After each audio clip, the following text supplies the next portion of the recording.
তিনটা দল যদি একত্রিত হয়ে যায় তাহলে এদেশের আলেমদের একত্রিত হওয়া একই প্ল্যাটফর্মে আসা নিশ্চিত হয়ে যাবে আমি মনে করি।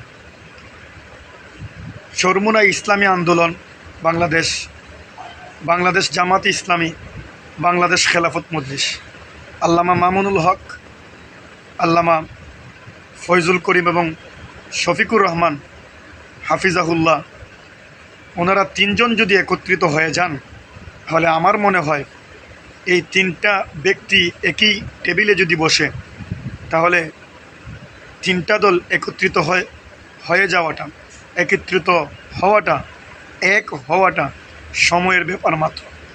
এই কারণে ইসলামী আন্দোলন বাংলাদেশ এবং বাংলাদেশ জামাতে ইসলামী, বাংলাদেশ খেলাফত মজলিস, এই তিনটা দল যদি বাংলাদেশে একত্রিত হয়ে যায় তাহলে এদেশের আলেম ওলামার ঐক্য হওয়ার যে একটা পথ, এই পথটা আরও প্রশস্ত হবে আমি মনে করি।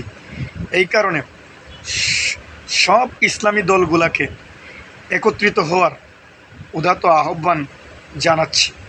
কারণ দেশের এই ক্লান্তি লগ্নে আলেম ওলামা একত্রিত হওয়াটা খুবই জরুরি, খুবই জরুরি। কেননা এদেশের জনগণ আলেমদেরকে চায়।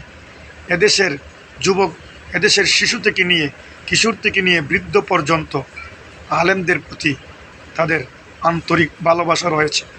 সবাই চায়, জাতি চায় এদেশের গুরু দায়িত্ব, রাষ্ট্রীয় গুরু দায়িত্ব আলেমদের হাতেই নিরাপদ থাকবে।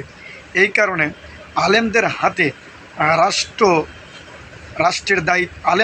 রাষ্ট্রের দায়িত্ব আনতে হলে এদেশের আলেমদেরকে অবশ্যই ঐক্য করতে হবে, এক দলে একই প্ল্যাটফর্মে আসতে হবে। এছাড়া সম্ভব নয়। আল্লাহ পাক রব্বুল আলামিন আমাদের এদেশের উলামায়ে কেরামকে এক এবং নেক করার তৌফিক দান করুন। আমিন।